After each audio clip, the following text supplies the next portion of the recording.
For those involved in dealing with cryptids, if any of you are reading this, why do you do it? Other than the money, of course, I feel a lot of you do it for the rush, the adrenaline. But where's the line drawn? Where does exhilaration evolve into panic? Don't get me wrong, a little risk-taking is food for the soul, but so many factors could go wrong in any situation. In particular, what do you do when you find the corpse of a cryptid you were hunting eviscerated and dismembered? When the abrupt realization hits you that there's a bigger fish. Now, my grandpa wasn't quite on the level of monster hunting, but boy, he was crazy. Once he hunted a grizzly using nothing but a crossbow, wet mud and leaves, and his wit. He's had its head mounted above his forest house fireplace ever since. And I can't say how far back his love for wilderness is rooted, but I knew he grew tired of the city long before retiring from his current job as a metropolitan engineer. And since then, he's lived out in an old house in the northwestern reaches of the Olympic National Forest, about 40 miles from the park itself, in Washington State. And I can only imagine how lonely it must have been, living out there by himself, but he never seemed any the worse for it. In recent years, I've come to be good friends with a guy I met in college. His name is Martin. I could see the same fire in his eyes as my grandpa's when it came to the outdoors, always pestering me to come with on camping trips and going fishing, hunting, you name it. It was a big no-brainer bringing him along for a visit to my grandpa's.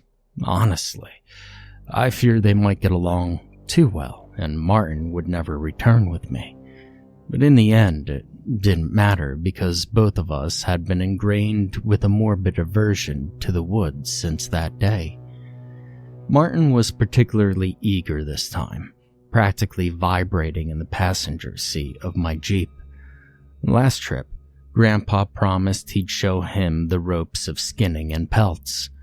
And Martin often went on about how he'd feel sitting affront a roaring fireplace with a great deerskin rug laid out beneath it.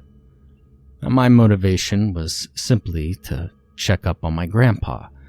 He hadn't been responding to my attempts at contacting him for the past week, so naturally, I was a bit worried. We ran into a problem early, driving up the long dirt road to my grandpa's. Rounding a corner, I slammed on the brakes, seeing a slew of fallen trees laying across the road. "Damn, what happened here?" Martin exclaimed. "There haven't been any storms recently, right?" I sat with my hands 10 and 2 on the steering wheel, lost for words. No, it's been pretty clear weather around these parts since March. It's weird. Shutting the engine off, I hopped out of the Jeep. The only sounds were the leaves flittering in the mid-spring breeze. Nature's white noise. We were a little over 2 miles away from the house, an easy walkable distance. And Grandpa had enough equipment that we didn't need to bring much of our own, so our bags were light. I had my phone, a flashlight, water, spare clothes, and my utility watch strapped around my wrist. My plan was to get up to Grandpa's and come down in his truck to chop up the fallen logs with a chainsaw. Now we thought it would be more fun to go through the woods alongside the track. A long dirt road means only boredom after all, and we scrambled down the left side slope and began our trek, keeping an eye on the road to follow its route. Only a few minutes later, the smell hit us. Putrid carrion. It was nothing unexpected. Animals in the forest die all the time. Even so, that hardwired part of my brain was repulsed at the smell. "Something's been festering out here," I said. "I can't imagine how it'd smell in summer." Martin let out a small retch, but agreed. The stench only grew stronger as we went on. It was at its peak when I almost tripped over a sharp object on the ground. I thought it to be a cluster of branches at first, but the notion quickly dissolved upon seeing their pale, ceramic reflections. A decapitated stag's head lay right in front of us. It was wrong, though. The teeth were too long, and the bone of its face was exposed. Even with the odor, I could tell it was fresh from the viscous black blood that seeped from its neck and mouth. Martin spoke up. "Ooh, that's freaky. You think a bear did this?" I mean, there's only black bears here, right? I doubt they could pull off something like this. Cougar? Maybe. I don't know, and never seen one straight up decapitate a stag like this, though. My eyes were drawn to a trail of blood, forming a jagged streak ahead of us on the ground. My gaze followed it until it terminated at the stag's grisly mess of a body. Well, it looked quadrupedal from a distance, but as we moved closer, I found that I had been sorely incorrect. The body was that of a monster, large in stature but bony and gaunt, long razor-sharp claws laying splayed across the ground like kitchen knives, and all covered in patches of dark wizened fur. "Is it bad?" Martin called out, approaching from behind me to get a look, and when he saw it, he went still and quiet as I had. There was no statement that could do the sight justice. I'd heard the old tales of the horrors lurking deep inside the forests, but never experienced them face to face. It was still, laying dead as the fallen leaves beneath it. It looked crushed and broken, littered with what seemed to be deep, wide puncture wounds. Martin managed to speak up. "Is that?" But before he could say any more, a sudden snap broke the tension. The snap of a twig. My spine shot straight up. Against my better judgment, I found my head gradually swiveling in the direction the noise had come from. When I caught a vast hulking shape in my peripheral, I whipped around to face whatever was there. And I saw something, just for a moment. Enormous long limbs draped in shaggy hair, the color of pine bark. But as quickly as I turned, the image had vanished. Rising dread threatened to pry my lips apart in a scream, and I looked far and wide, but nothing was there. "Kel? What was that?" "Wait, the cougar isn't here, is it?" Martin whispered. "Nah, it's nothing. Let's just keep going. We could talk about this later with my grandpa. But the cat would still be loitering about somewhere, so it's best we don't stay in the same place for too long." Before departing, I snapped a few pictures of the mangled corpse on my phone, zooming in on the head without backtracking to get a better angle.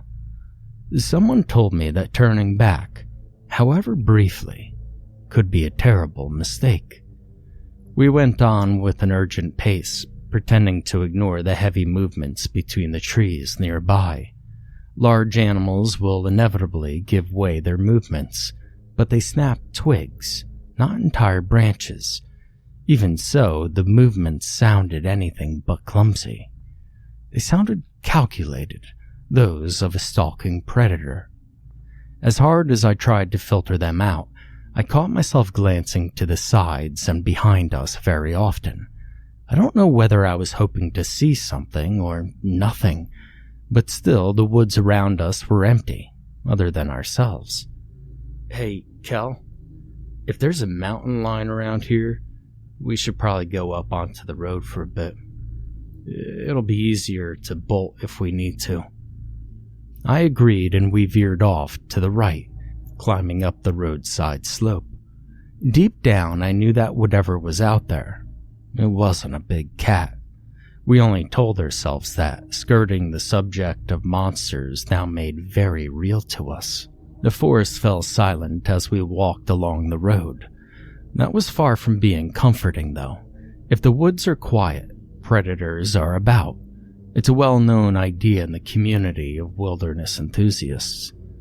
What did ease my mind to a degree was the sight of a herd of deer standing in the track.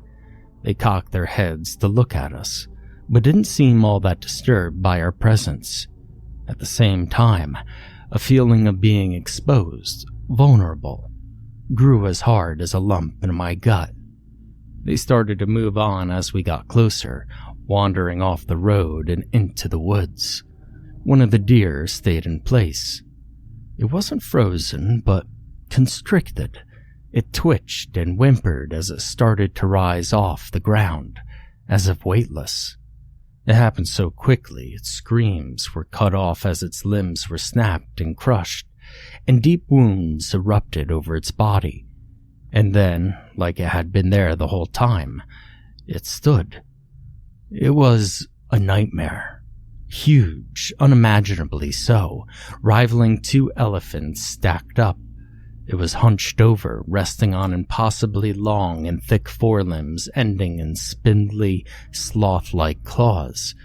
Its body was long too, ending in a pair of shorter legs, knees inverted with feet supported by spur-like appendages.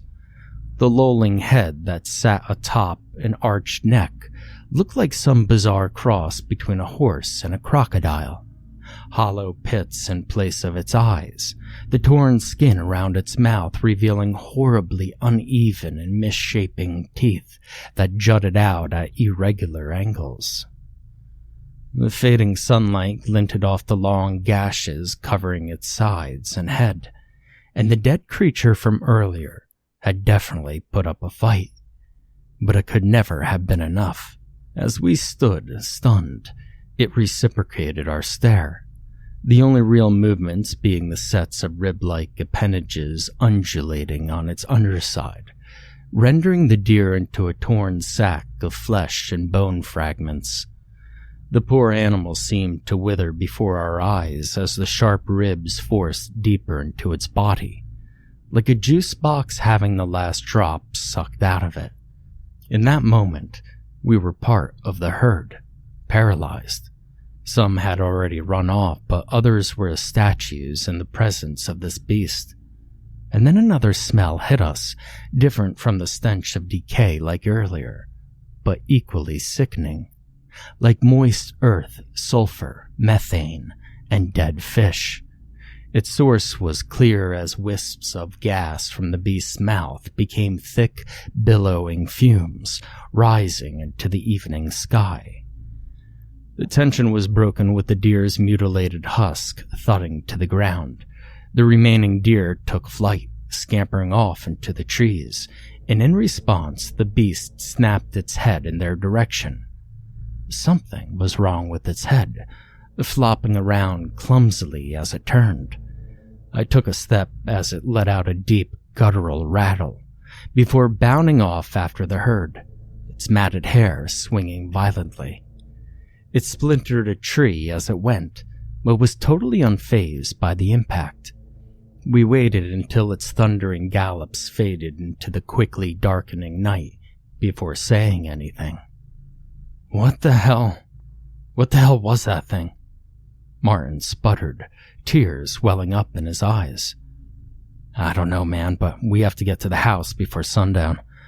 I have a feeling our chances at escaping it are little to none in the dark. Are you crazy? We have to go back. I want to get as far away from this place as possible. What about my grandpa? We just can't leave him here with that thing. Martin didn't look over to me, but wasted no time disagreeing, starting his jog up the road. We were already halfway to my grandpa's house, and even if he wanted to escape, it would be a menial task for the creature to smash the Jeep off-road.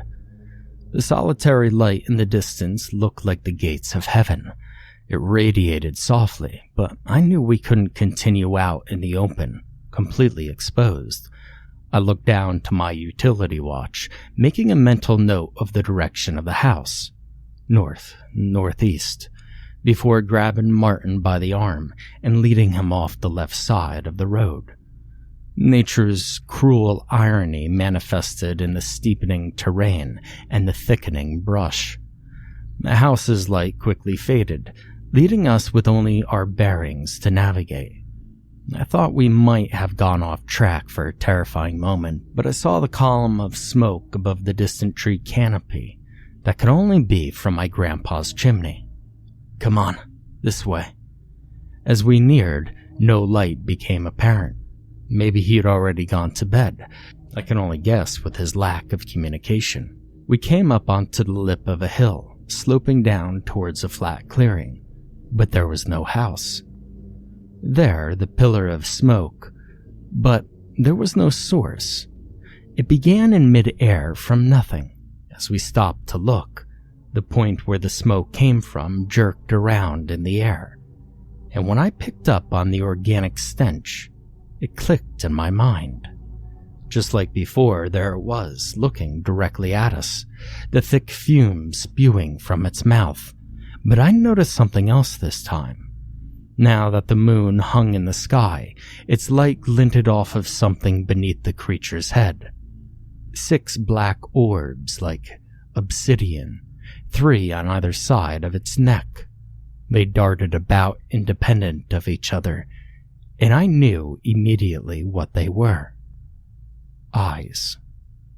What kind of abomination was this, if those were its eyes, and it ate that deer with that structure resembling a ribcage? Then that must mean it had a false head. A distraction, a defense mechanism maybe. It made sense now that his head flopped around limply with the beast's unnatural movements. I blinked in quick succession and looked down to my watch. Due east. We had been misled. It circled us around to lie in wait. In one motion, I gripped onto Martin's shoulder, and I pulled him in the direction we were meant to be heading in a wild sprint for survival. The beast erupted into movement, ribs rippling as it let out another rumbling trill. Martin looked over to me, confused. "What are you doing, dude? There's nothing to—" "Shut up. Just run as fast as fucking possible. Now, don't stop for anything." Our pounding feet were matched by heavy thumps and loud cracks of trees being smashed. I dared not steal a glance behind, fearing that even the slightest break in pace would mean death. There! I struggled to see what Martin was talking about, until the yellow light became visible between the tree trunks. We were only a few 100 yards away, but I was surprised that the creature hadn't already caught up to us. Even the trees in its way stood no chance at impeding it. It had almost caught up. I could feel the air pressure from its massive body charging through the trees close behind. Close enough that, at any moment, I might feel its claws cleave my body into pieces. A saving grace, though. Coming up on our left was a dense patch of old oak trees. I swerved towards them, leaping through the spaces between trunks, just large enough for us to get through. I hit the ground, rolling sideways, and there wasn't even time to be dazed as an immense slam sounded from where we'd just been. I scrambled backwards, looking to see a great arm slinking through the gap. It was thick, but not as thick as the oaks. The claws tapped about, searching blindly for our frail bodies. "Go!" I shouted, and both of us shot to our feet and bolted towards the light. And as we ran, the sounds grew distant. And I wondered, was it stunned, or did it still think we were behind those trees? I didn't care. All that mattered was being inside and not out. Gravel cluttered against the front of the house as we skidded to a stop. I rapped on the door, devolving into pounding when they went unheard. On what was probably the 20th knock, my fist met only air, and I stumbled in through the now open doorway. I looked up to meet my grandpa's gaze. His eyes were wild, like he didn't look like himself. He glanced behind me at Martin, then behind him. Whatever he saw out there, his pupils contracted in response. "Hurry, boys. Get inside," he whisper shouted. We filed in and he went to bolt the door, but hesitated. His hand fell limply. No use. He was right. If the beast wanted to pay a visit, it would do so regardless of our home's security. We followed him quietly to an uncovered floor hatch. "What's this, Mr. Barnett?" Martin asked regarding the hatch. "Oh, no, this is my old wine cellar." Martin tried to ask further before being interrupted. Just get down the ladder first, son. You could shoot your questions once we're safe." He pulled on a handle, opening the hatch to reveal a sturdy wooden ladder that led into a dim space beneath. One by one, we clambered down its dusty rungs, meeting the cold concrete floor at the bottom. Grandpa was last, tugging on a heavy rug over the open hatch before closing and securing it. "I take it you've seen the thing, right?" "Jesus, Granddad, we barely got away," I gasped, still out of breath from our escape. "Unscathed?" "Well, yeah, mostly, other than some scratches." "Good." He walked over to an upturned crate and plopped down onto it. Martin and I looked at each other, then back at him. Well," Martin said, "you seem to know what we're dealing with, so what the hell is it?" Grandpa gave Martin a scowl of disapproval, quickly relenting into understanding. "I'd scrutinize you on your manners, boy, but, well, I guess now ain't the time." He released a tired gasp, letting his head drop down before inhaling sharply and looking back up at us. I'd only seen it once before in my varsity years. Had some Danish friends on my course who said I should come visit them over there. You know, go and do some backpacking in their home country. Beautiful landscapes in Denmark, really gorgeous. Peaks rising out of the trees, you know. Before he could lose himself in a daydream, I cleared my throat to bring him back to reality. "Oh, right. So, we were pretty deep in the woods when it happened. We'd all gotten paranoid because we thought something was following us. Something big, you know, elk maybe, but we never saw anything. We only heard it. And then, by God, one of the girls in front of me started to, levitate. She was just rising up off the ground, gripped by something. Whatever it was made a mess from her. Crunched her up into a little meatball being squeezed, and I saw it then. Curved bones wrapped around her, stabbing in deep. I ain't never gonna forget the sight of it. It's like a stain on my mind." "We saw the same thing," Martin piped up. "Only it was a deer. It looked like it sucked everything out of it when it was done." "Yeah, well, I can't say how it works. You can only see it if you know something's there. If it's there. Anyway, we ran as fast as we could back down the trail, and we seemed to lose it. The whole time there was this rancid stink, though. Eggy and earthy. Ugh. We wound up back in the town we started from, went straight to the police station and reported it. And apparently all they found was a little chunk of meat. Piece of thigh or something like that. Now, one of the other guys told me about the tale later on. We brought up the smoke we saw rising out of the forest when we were back in the town. An old Danish legend went that people through history seen smoke columns in the woods, and most who went to check it out never returned. They said it would move around, not like how a fire would spread, but like it was wandering to and fro. "Damn. That's a horrible story, Grandpa," I said. "It doesn't help us figure out what it is, though. We already know the stuff you've just told us." "Well," he replied, "I'm sure it got many names seeing how it could just pop up where it likes. But I heard it's called the Skorstender. Means chimney beast, if I remember right." "That makes sense. We thought we were seeing smoke from your chimney, but it led us right to it." "Kaeo," Grandpa sighed. "This house, it ain't even got a chimney." Martin looked over to me, scoffing. Then back over to my grandpa. So it lures people in like that? Sure, but I don't think it means to. I'm gonna take a gander and say it started up with the fumes after it ate that deer. Yeah, I replied. Whatever that thing is, it ain't from here. It ain't from anywhere on the planet, I think. It eats something, and then it starts giving off smoke. Waste product from digesting, I'm guessing.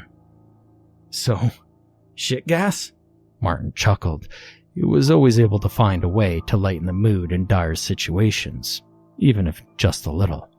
I looked up at the monochrome ceiling above us, mulling over what Grandpa had said. I remembered how this whole thing had started, and pulling out my phone to bring up my photos. We found this after starting our way up to yours on foot. I have an inkling, but do you know what it is? Grandpa squinted at the screen, then took it from my hand. Scroll to the right, that's only the head, I said.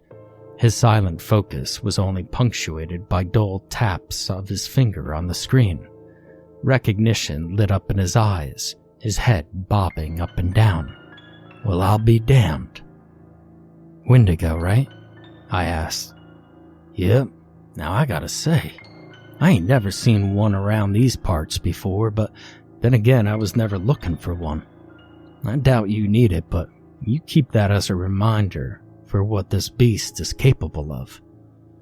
I put my phone back in my pocket, sighing and letting my chin drop into my hands. In any other situation, I'd be shocked to find out such a creature was real, but not now. This is all great, Mr. Barnett, Martin said with a quivering uncertainty, but it doesn't really help us. What are we going to do? I mean, what can we do? I don't know. Well, I do have a stupid idea, but it's just grasping at straws. Anything over sitting here and waiting to die?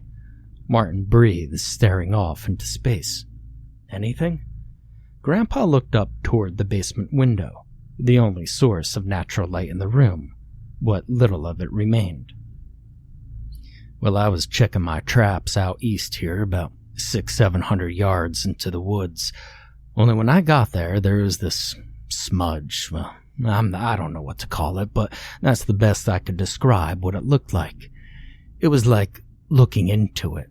I couldn't register what I was looking at. Hurt my eyes after a while. Never seen nothing like it. It was after that I started seeing the Skorstender. So, he trailed off like he was struggling to find the words to say. So what? I pressed, leaning forward in anticipation. Again, this is guesswork, but I think that's where it came from. You see, I threw a rock into it when I was there, but I ain't hear it hit the ground. Like it went someplace else. If we could just lead it back there, just get it to go back in. Wait, hold on, I interrupted. Shouldn't we call somebody, the police, the damn army, National Guard, something like that? What do you think will happen to the cops when they come out here, huh? What's a chief and his rookie and one police car going to be able to put up against it? And good luck convincing U.S. military to send out Marines. You'd be lucky if they thought it was a joke. I shut my mouth, swallowing my next words, allowing my grandpa to continue with his proposition. Either the beast leaves, or we die. Now, I'm not even going to talk about trying to drive away. You've seen what it does to the trees. Stealth might work, but it's better at that than we are. Big as it is, and I don't want to risk either of yous losing your lives. His last remark sent a chill down my spine. He'd said nothing explicitly, but I already began to understand what he meant. Granted, well, don't worry about me, champ, I got something. But you gotta listen closely. The both of you. Martin and I set our full attention on him. I wanted to hear his plan, but I really hoped it was going to go a different way from what I was thinking. Now I want to make this clear before anything else. I'm going alone, and you boys need to sit tight and do as I say. My heart dropped, plunging into the stone-cold sea of despair. Are you crazy? No, I have to go with you. Grandpa cut me off, shushing me. As I say, he commanded. I knew he was right, but in the face of loss, my thoughts wrestled against the idea.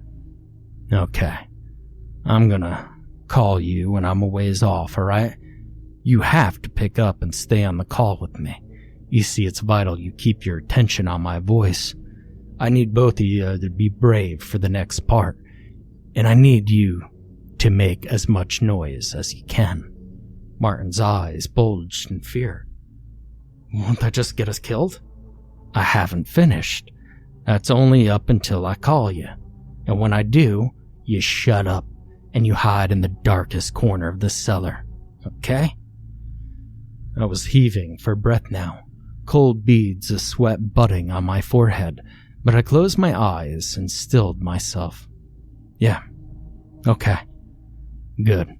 Once we're connected, I'll start. We were silenced by a single muffled thump from overhead, so forceful that the ceiling spewed cement dust down on us. Then another thump, and another, and another. I fell off my perch in shock when a booming crash sounded from above, chased by the clattering of rubble. The steady thuds drew nearer, louder, until the only sound was that of the floorboards groaning under immense weight. I looked over to Grandpa, who looked over to me and whipped his finger to his lips. I nodded, then slowly turned toward the basement hatch. The beast was trying its best to move silently. A stifled whimper escaped my lips as I saw the hatch buckle. A loud bang shook the house's foundations. Then nothing. In the silence, I could make out the beast's ticking growl. It was toying with us, trying to catch us out, making us think we'd been foiled so we'd burst out in panic and try to flee. Its intelligence terrified me so much more than its grotesque appearance. It tried this bait a few more times before huffing angrily. The heavy creaks grew distant until we could no longer hear it, aside from the single crash of a falling tree somewhere outside. I stood up, eager to set this plan into motion, only to be dragged back down by a firm grip on my arms. My eyes fell to meet my grandpa's, looking at me with a wide-eyed scowl. "You sit down," he hissed. "Not yet. The bastard's clever. It's probably waiting at the tree line watching for us to come out." The three of us sat in silence, ears attuned for even the slightest noise to indicate its presence. After an excruciating wait, Grandpa rose to his feet and crept over to the ladder. He scaled it, wincing at the creak of a rung, then pushed open the hatch ever so slowly. The rug that had been above was tattered, torn, and fragments slipping down into the now open space. He peeked out from side to side, checking that we were safe. As he pressed his hand upward, what sounded like a broken tile was disturbed, clattering to the floor above us. Grandpa froze in place, visibly tensing, and we heard a creaking. The heavy step, followed by the guttural rattle. I prayed to God I wouldn't hear forced Grandpa into action. He pushed himself off the ladder, tucking and rolling to the floor, right before the hatch was slammed by immense force, cracking it and warping the hinges. Grandpa shot to his feet, adrenaline far outpacing his old age. He glanced around wildly at the floor before looking up at us with newfound determination. "Ah, shit. Damn it, change of plans. Martin, distract it. Make some noise. Kel, give me a leg up to the window." Martin's jaw fell open, and his breathing quickened. "Oh, fuck," he yelped, pressing his fingers into his temples. But to his credit, he turned toward the hatch and started up a racket straight away. "Come and get it, you son of a bitch, you ugly sack of shit." While Martin was busy cussing out the chimney beast, Grandpa and I hurried over to the window and braced myself in a kneel, fingers locked together forming a foothold where he planted a foot. 1, 2, 3. I heaved him up, holding my posture while he unlatched and swung the window open. My body was already tired from running away, and my grandpa was heavier than he looked, but still I hauled him up further until he was out past the waist, and he pulled himself out into the hazy night. I kept my focus on him as he turned around, refusing the urge to look as I heard claws cleaving around ravenously. "All right, I'll be calling in a minute," he panted, "and when I do, tell Martin to zip. All right? I love you, bud." "You too, Grandpa." My words latched on to him, fueling a forgotten instinct that slammed his heels into the forest floor and sent him sprinting into the trees, fading until he was merged with the dark itself. I was grounded again when Martin let out a shriek, and I turned to see him backpedaling from those spindly claws extending through the jagged hole that once was the hatch.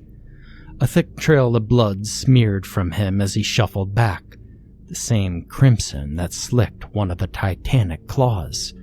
"It got me. Oh God, it hurts," he cried, flipping over and resorting to a belly crawl towards me. I rushed over and dragged him as far away as I could, but he flopped to the floor in shock when I released my grip. His calf was a mess of exposed, glistening flesh and bone, sliced through like warm butter. His mouth hung half open, but without a sound, and so I rushed to build a cacophony in his place. As booming as I tried to make myself sound, I devolved into whimpering shouts. The beast's arm had reached almost halfway across the room, yet still it slithered further and further through the broken hatch, claws ticking around in search of our flesh. Backed up into the furthest corner alongside Martin, the monstrous hand grew closer, slowly, agonizingly so, and I only became aware of the incoming call from the vibration in my jacket pocket. It felt as if, somehow, safety lay in the act of answering my grandpa's call. My hand shot into my pocket and yanked the phone out, fumbling with the touchscreen and picking up. "Granddad, it's so close. It's about to get us. Do something, please," I wailed into my phone. And instead of a reply, a loud crack rang through the night. And then the phone. The beast's arms lurched backwards, freezing for a moment, before it tore out from the basement, peppering the floor with wood fragments. As simple a sound it was, I recognized it. His Black Hawk. He'd taken it with him. I don't know when he picked it up. He may have had it on him the entire time. Out the window I saw the hulking silhouette barrel into the trees at speeds rivaling my Jeep in fifth. I jumped when I heard Grandpa abruptly begin shouting over the call. The words were indiscernible, blending in with the scuffled sounds of movement. I took the moment to take off my jacket, then my t-shirt, which I pulled tightly around Martin's upper calf as a tourniquet. "Hey, Kel," Grandpa said over the phone, sounding hollow and tinny. "You make sure you keep up your aerobics. Gah, it sure as shit doesn't get easier with ears." I let out a half-hearted chuckle. "I will. I want to go hiking through these woods with you, camping, surviving off the hunt." "I know you do. God, I do, too," he said, stifling a sob. "You're gonna have to stay strong for your ma, okay? There ain't no chance I'm getting out this time, but you two are." I broke down then, and thick watery streams lining my cheeks. "I'm gonna miss you too, so much, Granddad. But we've had some great times. Amazing times, no? I sure as hell did, and well, this is a pretty badass way to go out, right?" An unfamiliar comfort swelled up inside me, almost breaking through the tears. "Yeah. Alright. I'm here, the smudge. No idea what I'll find through there." I could hear the thundering beasts across the call as it gained on him, its clicks and rattles too. "I'm going in. Just promise me one thing, though." "Anything, Granddad." "Yeah, you be a good kid. You make my daughter proud. That's all."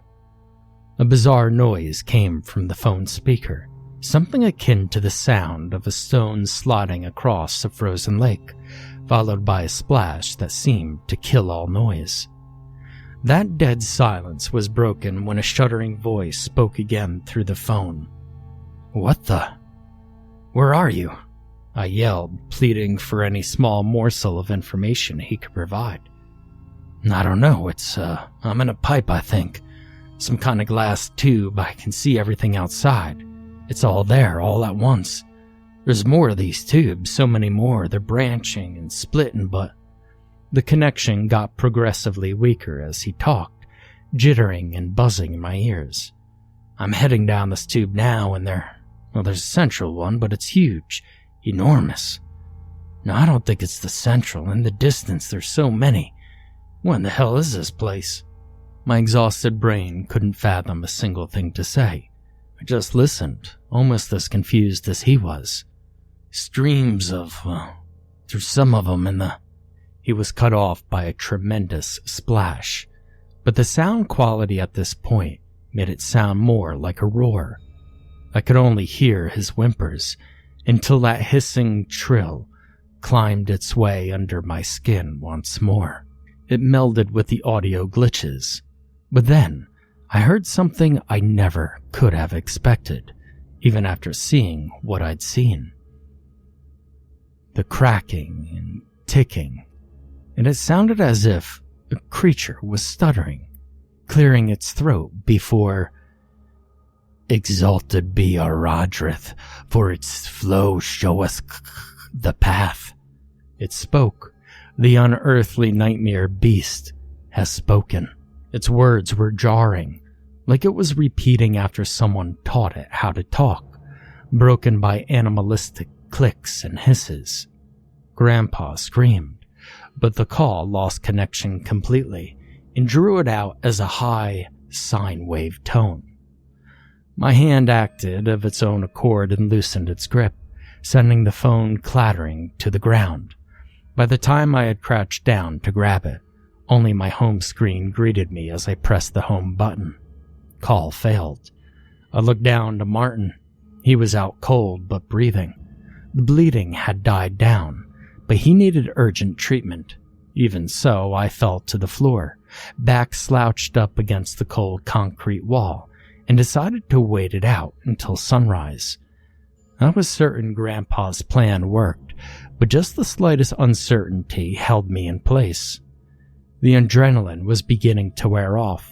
My limbs ached, head was thumping, and I fought against my eyelids, but they felt as though they were being dragged down by anchors.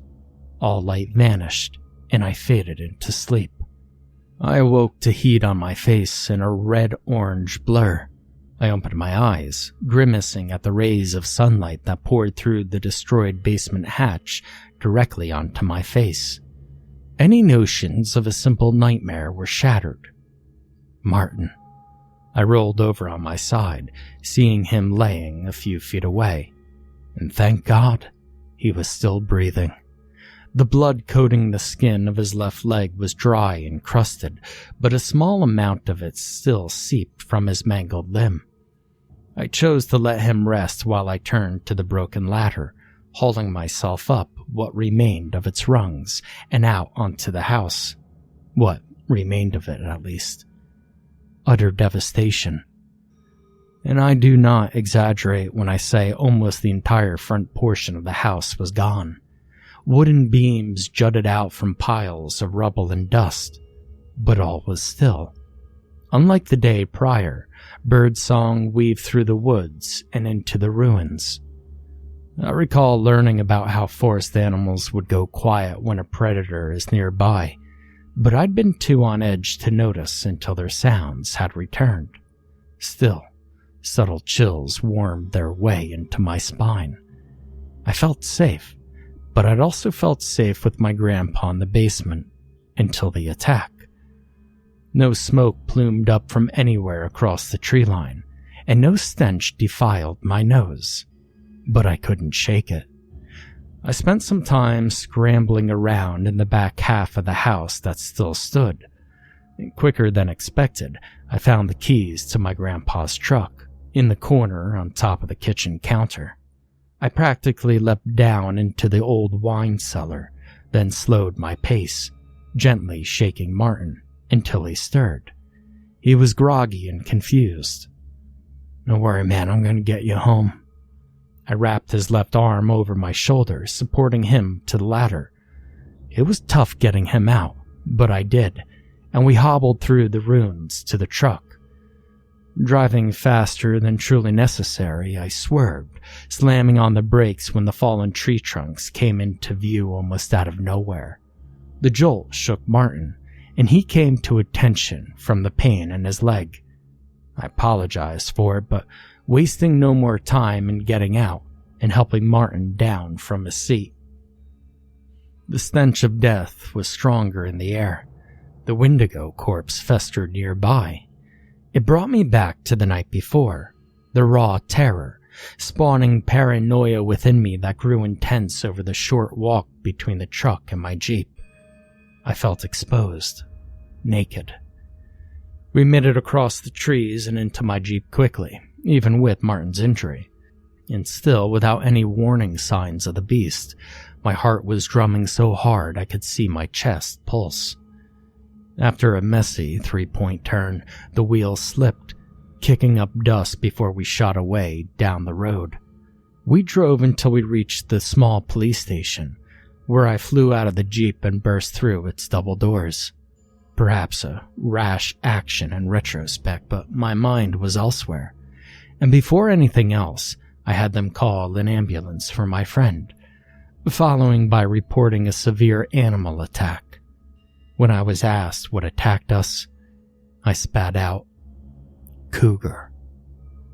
The officer grunted and I laid out the facts. Grandpa was gone, dragged away by our assailant. An ambulance arrived soon thereafter to pick up Martin. The EMTs were visibly surprised by the laceration, but attended to him nonetheless. He lost a fair bit of blood, but they quickly got him in stable condition at the nearest hospital, where he stayed for the next week. A search party banded together to look for Grandpa, but they didn't find anything. Of course, I was questioned about the state of his house, but I think the trauma welling up in my eyes was the best defense I could have had. No scorch marks on the rubble to indicate explosives, and nothing. Now, it's been a few years since all this happened, and I made it through the stages of grief in one piece. I'd like to say that Grandpa lives on in my memory, but that wouldn't be entirely accurate to say.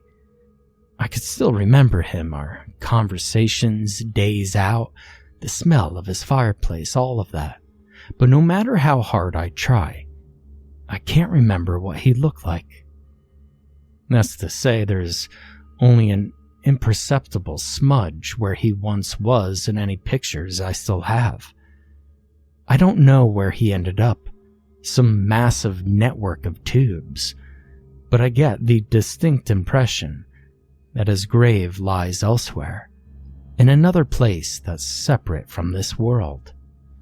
I'm eternally grateful for his sacrifice, of course, but I can't help but think that it was only our lives that were saved from the Scorstender. Are there more of them? Or is it somehow able to relocate itself? Only my grandpa would have the answers, but yeah. Anyway, just in case, if you find yourself out into the wilderness and you see a steady plume of smoke rising from the trees, perhaps even the smell of organic stench of digestion, it'd be best to call off the occasion entirely. Once it's on to you, well, I only hope you're as lucky as we were on the day that my grandpa died.